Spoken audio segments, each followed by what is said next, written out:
Bueno, en primer lugar, muchas gracias al Banco Central de Paraguay por la invitación y en particular a Diego Legal, que bueno, fuimos compañeros de la universidad. Un gusto también ver a José Luis, que trabajamos juntos en el UID, muy lindo volver a verlo. Bueno, hoy de mañana estuvo Sebastián y sé que Soledad está organizando, así que un placer. Y bueno, como es cortito el tiempo, voy a comenzar con la presentación, que como el título lo indica, se trata sobre política monetaria y fiscal óptima y composición de deuda soberana externa. Esta presentación, bueno, este año estoy preparándome para ir al job market, así que, bueno, es la primera práctica que estoy teniendo, todavía no lo he presentado en la universidad, pero bueno, esperemos que sea la primera práctica de muchas. Para motivar un poco el tema, les presento las siguientes observaciones. Las dos primeras son bastante, seguramente están muy familiarizados con ellas. En primer lugar es que históricamente la deuda soberana externa de las economías emergentes ha sido denominada mayoritariamente en moneda extranjera. Esto es lo que en la literatura habitualmente se conoce como el pecado original, ¿no? Esa es una primera observación que vemos a lo largo de la historia, pero si miramos la historia más reciente, en las últimas décadas, esta proporción se ha reducido notoriamente, y ahora voy a mostrarle un poco estos datos. O sea, estas dos observaciones son muy clásicas, ¿no? Muy conocidas.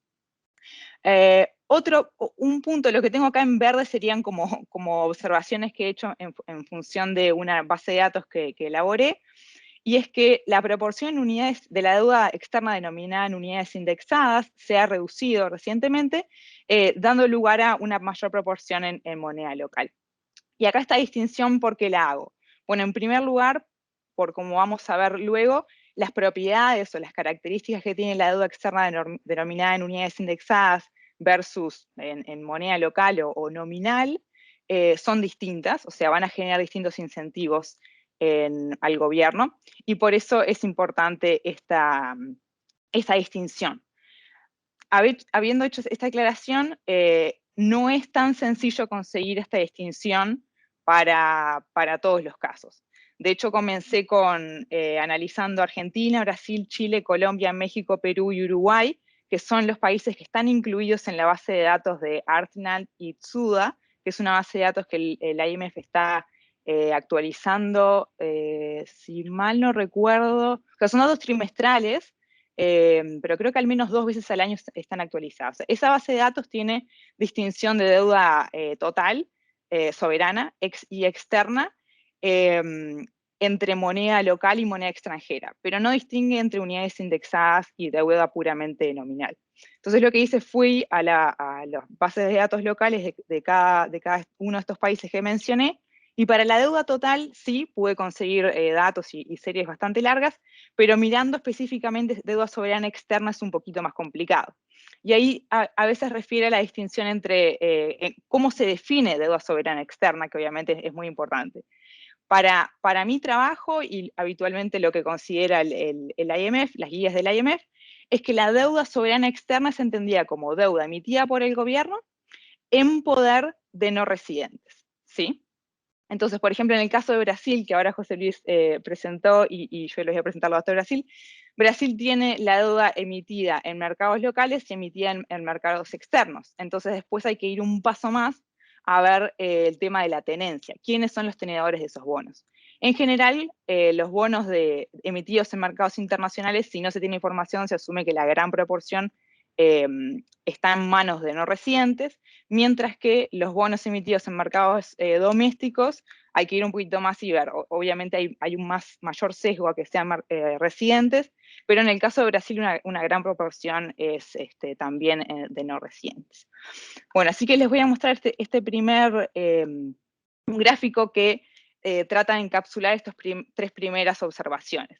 Les muestro los casos de Brasil, México y Uruguay. La primera observación era que la proporción de la deuda en moneda extranjera era algo que caracterizaba a los países emergentes, y aquí ven, por ejemplo, Brasil. Bueno, Brasil logró reducirla mucho recientemente. En el caso de México comenzó en los 90 con una deuda en moneda extranjera superior al 90%, en Uruguay era la totalidad de la deuda externa estaba denominada en moneda extranjera, y con el tiempo lograron reducir esa proporción. En un primer momento, si miramos acá, bueno, tengo años distintos según los países en función de la disponibilidad de los datos, ¿no? Pero como pueden ver, la proporción en moneda extranjera se redujo, y aquí en naranja es la deuda indexada, o indexada en general es indexada a la inflación. En Uruguay hay muy poquitito emitida indexada a salarios, pero mayoritariamente pueden pensarla como deuda indexada a la inflación. En el caso de Brasil tenía una proporción significativa en 2010, pero se redujo mucho. 2019 es el último año que estoy incluyendo acá, porque ya a partir de 2020 obviamente tenemos los efectos de la pandemia, entonces los datos son un poquito más ruidosos.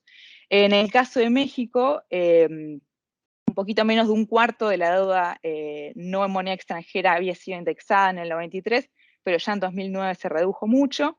No los tengo acá en el gráfico para no incluir tantos datos, pero en el caso de Colombia y de Perú, tienen muy poquitita deuda externa indexada, y en el caso de Chile, nula.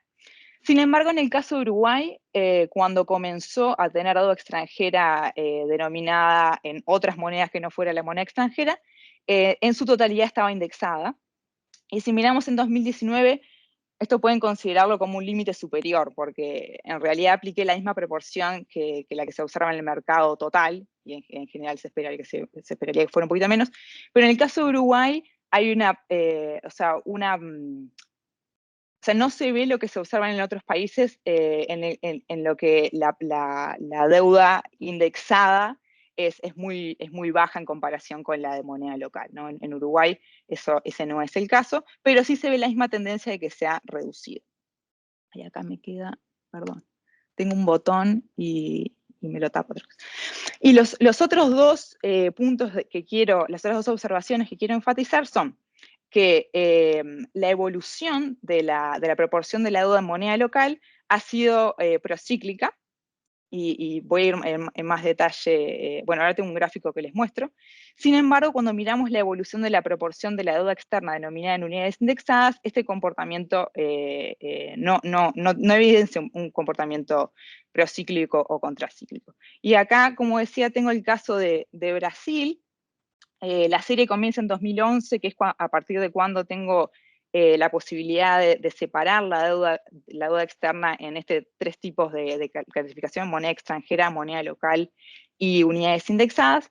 Y acá ven el comportamiento, la evolución del componente cíclico de la proporción de la deuda en moneda local, en verde, de la proporción de la deuda en unidades indexadas, esta es la línea azul, y en gris ven el componente cíclico de la actividad económica.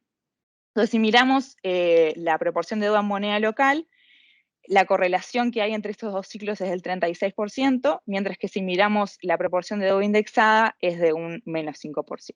¿Ah? Entonces, esta es otra observación que va a ser importante para el análisis posterior. Ay, se me fue acá. Muy bien. Bueno, estas observaciones entonces motivan el análisis o la pregunta de investigación, que es cómo eligen óptimamente los gobiernos de economías emergentes sus políticas monetarias, fiscales y de denominación de deuda en ausencia de compromiso. Obviamente esta pregunta es muy amplia, hay un montón de literatura detrás.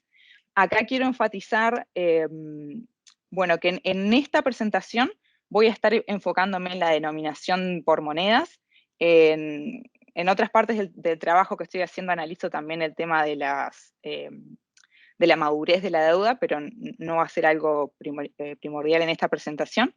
Y sí hago énfasis en esto, en que a lo largo de toda esa presentación voy a asumir que el gobierno no puede comprometerse. ¿Ah? O sea, no hay commitment.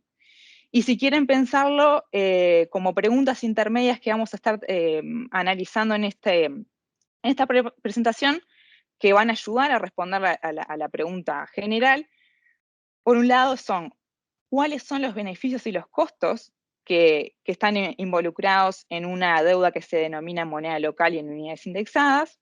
y cuáles son las implicancias que van a tener entonces la estructura de deuda sobre cómo el gobierno elige de forma óptima su política monetaria y fiscal. Y nuevamente, bueno, como es una presentación corta, no quería incluir mucha literatura, pero la literatura sobre estos temas es vasta, bueno, empezando desde la literatura sobre discreción versus commitment, obviamente va a estar todo por ahí, latente, pero en esta presentación en particular, los dos papers más cercanos en los que me voy a basar son el paper de Ottonelli Pérez, que hace un análisis similar, de hecho voy a usar el modelo de base de ellos, agrego esta distinción entre moneda local y unidades indexadas, y la parte de política fiscal. Bueno, no lo dije hasta el momento, pero cualquier pregunta, si hay algo que no está claro, me paran. De hecho, es un buen momento para mirar. Sí, lo que voy a presentar ahora tiene foco en la parte analítica. O sea, voy a tratar de contarles cuál es la estructura del modelo que uso, y a partir de esa estructura, cuáles son estos justamente los incentivos, los beneficios y los costos de los determinados tipos de bonos. Y la parte de calibración del modelo y de resultados no está incluida acá, pero bueno, si están interesados, el paper está ahí por salir, así que me escriben. Voy a dejar mi correo en el chat por cualquier cosa. Y otro punto importante a enfatizar acá es que el modelo que voy a usar, bueno, en la parte que viene, no considera default, porque me quiero concentrar en esta parte de distinguir los incentivos de estos dos tipos de bonos, y la parte de default, si la incluimos, obviamente va a mejorar los resultados del ejercicio numérico, pero para esta parte me voy a dejar esa consideración, que obviamente es importante, pero complica un poquito el análisis. Bueno, entonces yendo al modelo. El modelo trata de ser lo más simple posible para capturar los trade-offs o como la disyuntiva que hay entre beneficios y costos de estos tipos de bonos. Entonces, la economía que voy a utilizar es una economía pequeña y abierta. Está habitada por un continuo de hogares, son todos iguales, así que pueden pensarlo como un hogar representativo, que en cada periodo va a recibir una dotación de bienes transables, que sigue un proceso de Markov, o sea, es un proceso que va a estar dado exógenamente, pero no es determinístico, y también van a recibir una dotación de bienes no transables, que por simplicidad en este análisis vamos a considerar que es constante. A su vez, los hogares van a pagar impuestos y van a recibir subsidios por parte del gobierno, y asumo que no tienen acceso al crédito, es decir, no pueden endeudarse o ahorrar. O sea, la única forma de que ellos puedan suavizar shocks de los bienes transables va a ser justamente por estos subsidios que le puede transferir el gobierno. Ellos directamente no pueden acceder al crédito. Entonces, el gobierno, ¿qué es lo que puede hacer? El gobierno recauda impuestos y paga subsidios, esa es la interacción que tiene con el otro agente de la economía, que son los hogares, y a su vez tiene la capacidad de emitir bonos. Acá pongo a largo plazo, pero en el análisis actual para la parte analítica voy a suponer que es solo un periodo.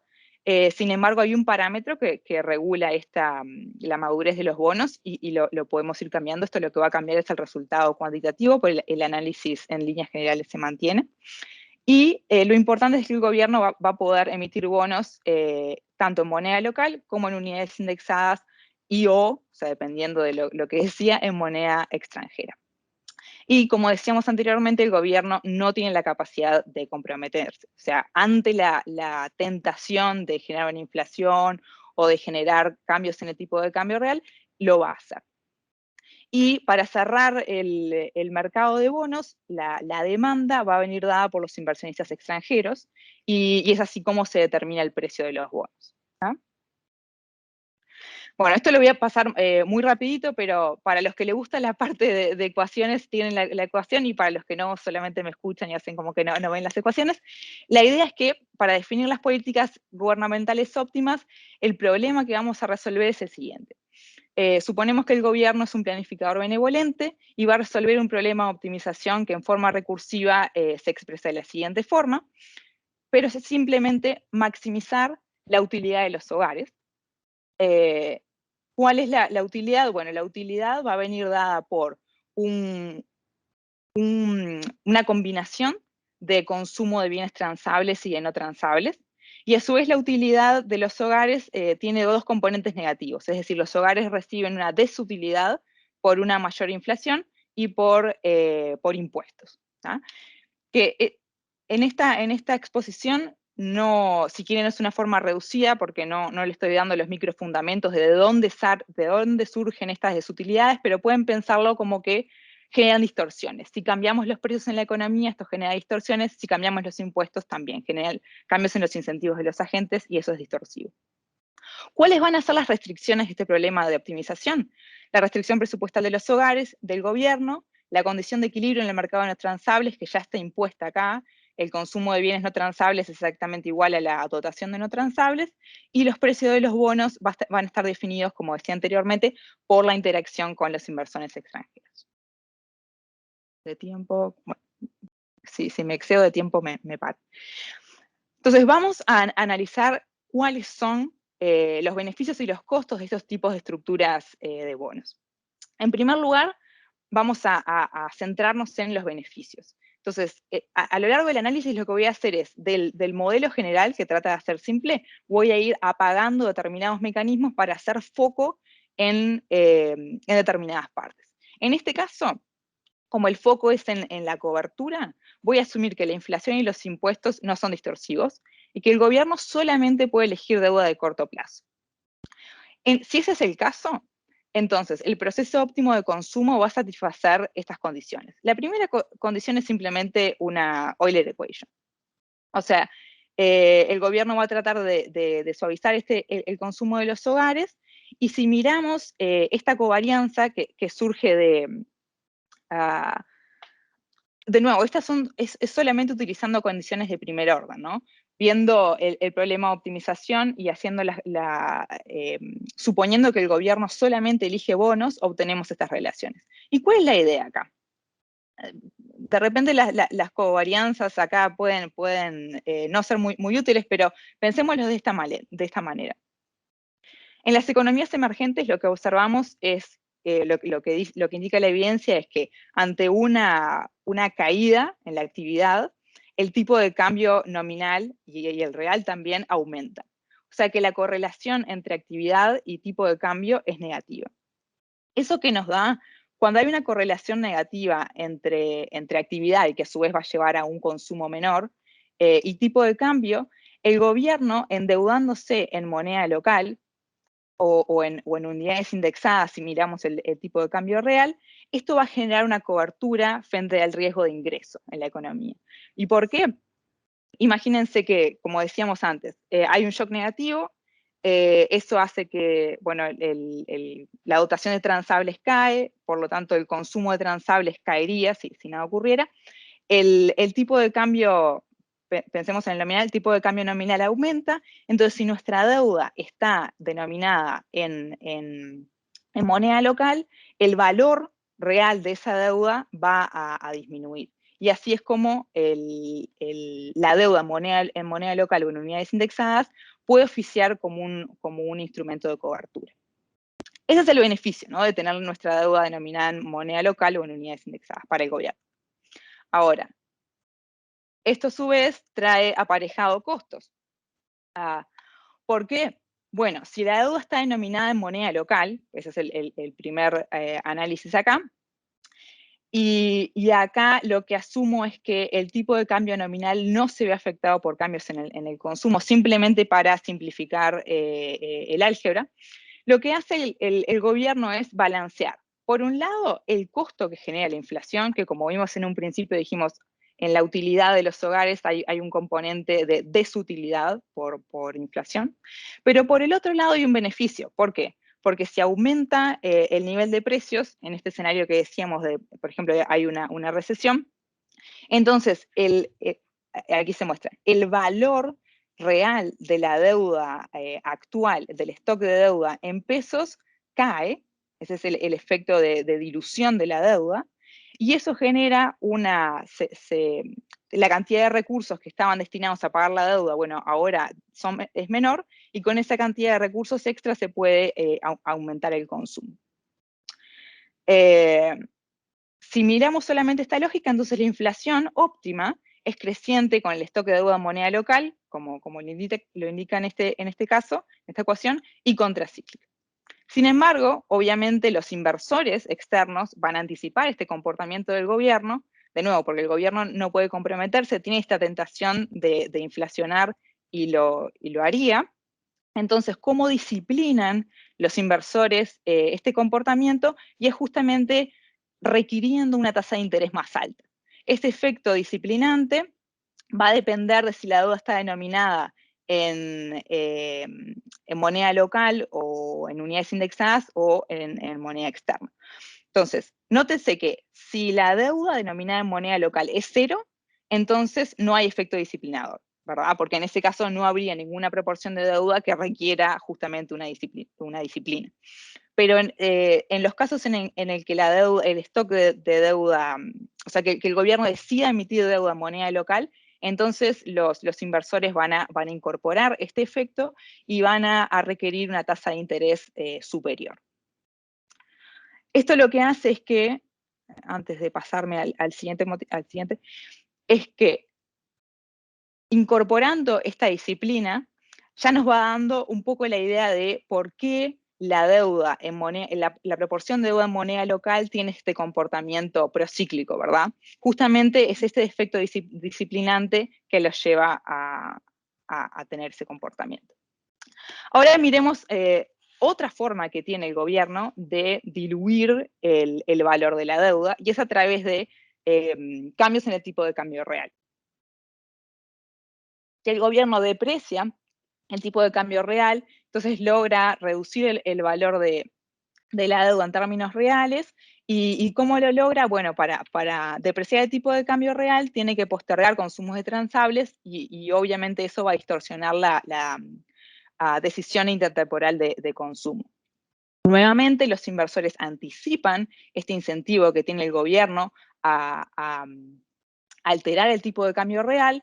Entonces, acá podemos ver una ecuación muy similar en la cual tenemos un componente que hace referencia a la dilución mediante el tipo de cambio real. Si miramos a la deuda actual, el stock de deuda actual en moneda local y en unidades indexadas puede ser sujeto a diluir, digamos.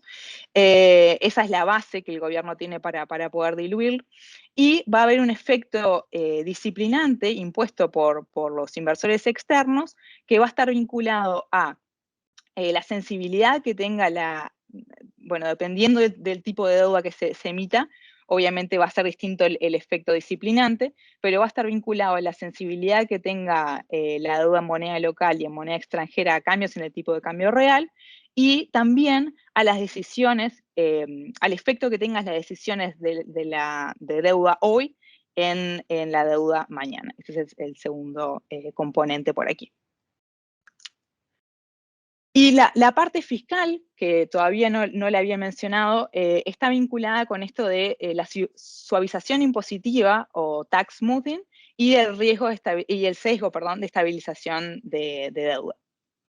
Cuando los impuestos generan distorsión, se produce un trade-off entre los costos que generan estas distorsiones, perdón, hay un typo, y la reducción del consumo y la necesidad de incrementar los ingresos del gobierno para justamente satisfacer la restricción presupuestal. Y esta ecuación que surge de la condición de primer orden con respecto a los impuestos indica justamente eso.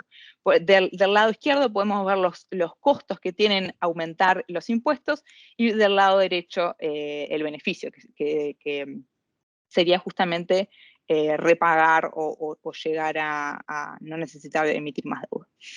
Y bueno, aquí estos multiplicadores de Lagrange vienen del problema de optimización que introducía anteriormente.